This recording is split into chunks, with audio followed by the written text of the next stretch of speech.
সমাগত বন্ধুরা আমার, আমি এই মুহূর্তে যে জায়গায় অবস্থান করছি সেই জায়গাটা হলো পটুয়াখালী গলাচিপার চরকাজলের ছোট চরকাজলের শনিবিরজা বাজারের পূর্ব প্রান্তে আমি অবস্থান করছি। এই অঞ্চলে দাঁড়িয়ে এই শনিবিরজা বাজার ছোট কাজল এবং বালারচরের আমি পূর্ব দিকে দেখাচ্ছি আপনাদেরকে বালারচর, এবং পশ্চিম দিকে আপনাদেরকে আমি দেখাচ্ছি চরকাজল।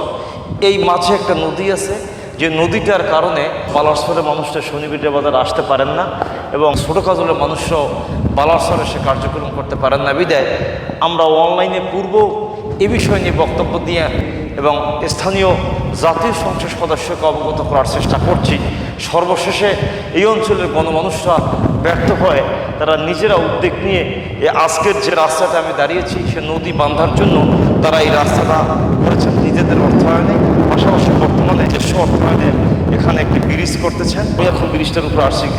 গণমানুষরা যে ব্রিজ দিয়ে আসা যাওয়া করবেন এবং এই ব্রিজের শ্রমিকরা কাজ করতেছেন এবং কাঠের ব্রিজটা করতেছেন, সেই ব্রিজটা হয়তো বা স্থায়ী নয়, এটা যে কোনো মুহূর্তে এদিক সেদিক হয়ে যেতে পারে, বা 2 বছর বা 3 বছর পরে এদিক সেদিক হতে পারেন।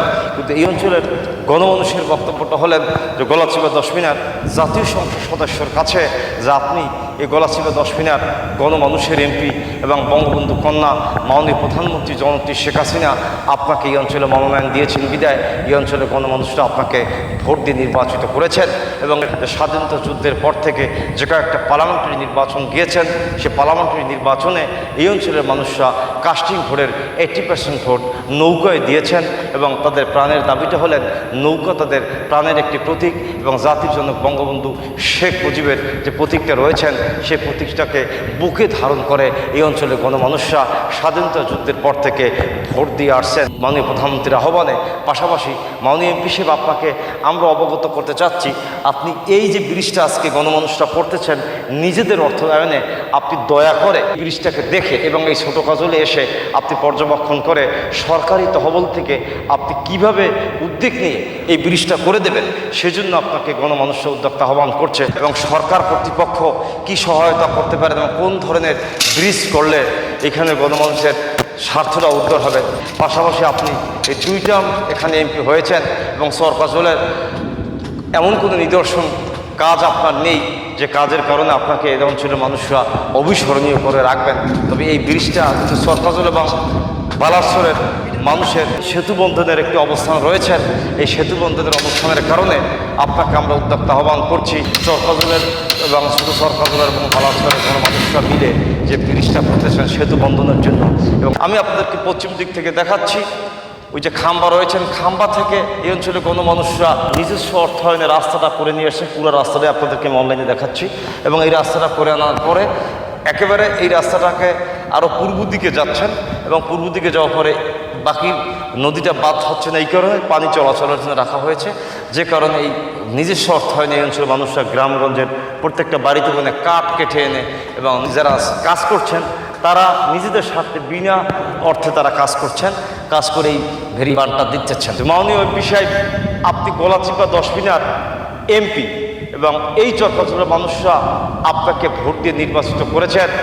আজকের এই বাংলাদেশে বঙ্গবন্ধু কন্যা জননেত্রী শেখ হাসিনা ডেভেলপমেন্টের জন্য বিভিন্ন ধরনের পদক্ষেপ নিয়ে এই দেশে উন্নয়নমূলক কাজ করে যাচ্ছেন, কিন্তু এই অজপাড়াগায় ছোটো চরকাজলের গরিব মেহনতি মানুষরা আপনার একটু সহায়তার জন্য তাকিয়েছিলেন। বিদায় পূর্বেও আমি এই নদীর মাঝে এইখানে নৌকা নিয়ে অনলাইনে বক্তব্য দিয়েছিলাম, যার ফলশ্রুতিতে আজকের এই অঞ্চলের গণমানুষরা জাগ্রত হয়ে নিজস্ব অর্থায়নে এই রাস্তাটা করেছেন, যে রাস্তাটা আমি আপনাদেরকে অনলাইনে একেবারে দেখাচ্ছি। বালারচর এবং ছোটো কাজলের এই ব্রিজটা তারা কাজ করতেছেন এবং শ্রমিকরাও এখানে কাজ করতেছেন। মাননীয় এমপি সাহেব, আমি আপনার কাছে এই অঞ্চলের গণমানুষের পক্ষ থেকে মিনতি প্রার্থনা করে বলতেছি যে আপনি যেহেতু গলাচিপা 10 মিনার এমপি এবং আপনি এই ঈদুল আজহার পরে আপনি চরকাজলে এসে ছোটো কাজলে এই অবস্থানটা একটু সশরীরে দেখবেন, পাশাপাশি এইখানে গভর্নমেন্টের কি বরাদ্দ দিতে পারেন। আজকের যে ব্রিজটা তারা করতেছে, পাবলিকরা সেটা কাঠ দিয়ে তারা করতেছেন, এই ব্রিজটা হয়তো বা কিছুদিন পরে নাও থাকার সম্ভাবনা থাকবেন, হয়তো 1 বছর বা 2 বছরের লাস্টিং করতে পারবেন, কিন্তু পার্মানেন্টলি গভর্নমেন্টের পক্ষ থেকে সহায়তা করার জন্য মাননীয় এমপি হিসেবে আমি আপনাকে উদ্যোক্তা আহ্বান করছি। এবং এই অবহেলিত মানুষরা বঙ্গবন্ধু নৌকা স্বাধীনতার পর থেকে ভোট দিয়ে আসছেন, আপনি গলাচিপা 10 মিনার এমপি, এবং এমপি হিসেবে আপনাকে বিশেষভাবে এই গণমানুষের পক্ষ থেকে অনুরোধ করে বলছি যে এই ব্রিজটা দেওয়ার জন্য আপনি পদক্ষেপ নেন। আপনি কিভাবে, কোন স্টেজে থেকে কিভাবে এই ব্রিজটা করবেন সেটা আপনার ব্যাপার। আপনার সংশ্লিষ্ট কর্মকর্তাদেরকে নিয়ে এই অঞ্চলে এসে এই নদীটা মাপঝোপ দিয়ে কিভাবে করবেন সে বিষয়টা পদক্ষেপ নেওয়ার জন্য আমি আপনাকে উদ্যোক্তা আহ্বান করছি। আমার এই বক্তব্য শেষ করার পূর্বে পুনরায় আপনাকে বলতে চাচ্ছি যে আপনি নিদর্শনস্বরূপ 2-1টি কাজ এই চরকাজল চর বিশ্বাসে আপনি রেখে যান, এবং আজকের এই প্রেক্ষাপটে ছোট চর কাজলে নিদর্শনস্বরূপ কাজ রাখার জন্য আপনাকে উদ্যোক্তা আহ্বান করছি।